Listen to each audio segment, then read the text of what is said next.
first, Republican candidate Donald Trump won the US presidential election this week, gaining ground across most American states, including the blue ones. American voters saw Trump as a candidate for change who's pledged to make some pretty big changes to immigration, global trade and taxes. Frankly, this was, I believe, the greatest political movement of all time. There's never been anything like this in this country and maybe beyond. And now it's going to reach a new level of importance because we're going to help our country heal. We're going to help our country heal. I will govern by a simple motto: promises made, promises kept. We're going to keep our promises. Prime Minister Anthony Albanese spoke to Trump on Thursday morning, congratulating him on the victory and talking up the importance of the Australia-US relationship in security, trade and investment. Last time Trump was in office, Australia was given an exemption on steel and aluminium tariffs. The PM will clearly be pushing for an exemption this time around too.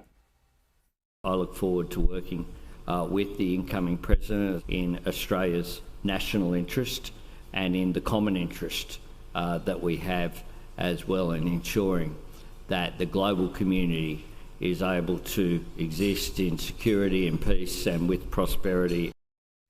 Reserve Bank Governor Michelle Bullock was asked this week what impact Mr Trump's policies might have on Australia.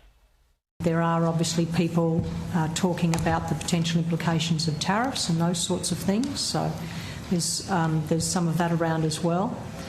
The potential implications for inflation, not just Australia but around the world, I think it's pretty hard to judge at this stage. That Senate appearance by the Governor came after the Reserve Bank kept interest rates on hold at the 13-year high of 4.35%. Ms Bullock said while headline inflation has fallen within the target band, core inflation is still too high at 3.5%, and that means rates are unlikely to be cut until at least February next year. Meanwhile, in America, the US Federal Reserve cut interest rates on Thursday to 4.5%. It's a politically tense time for Chairman Jerome Powell, who was peppered with questions at this week's press conference about his strained relationship with the president-elect. Powell said he would not resign from his role, even if asked by Mr Trump, who appointed him back in 2017. Powell's term is set to end in 2026. In the near term, the election will have no effects on our policy decisions.